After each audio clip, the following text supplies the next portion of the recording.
4-month-old Killy Schultz was a curious little boy. Is he trying to crawl at all? Who his parents say was always on the move, as he was the morning of June 29th. He was happy, he slept well, did his normal morning dance. 24 hours later, the healthy, happy Chesterfield infant would be in a pediatric intensive care unit.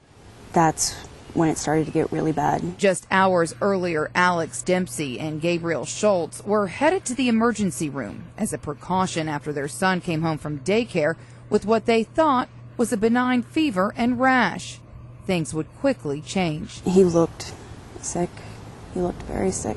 Several tests later, and 2 days after Killy received his 4-month-old immunizations, the parents would be told their baby had most likely contracted meningitis, an inflammation of the membranes that cover the brain and spinal cord. The moment they said meningitis, I knew there was a really strong possibility that we were going to lose him. As the hours passed, Dempsey's fear became reality. Just out of the blue, his heart rate dropped, and they started to do CPR.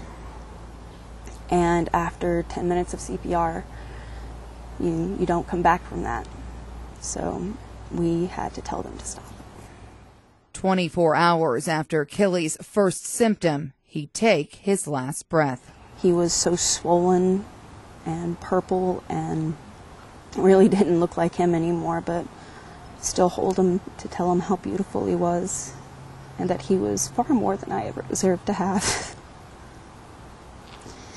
And I told him how hard he had fought and that we were so proud of him.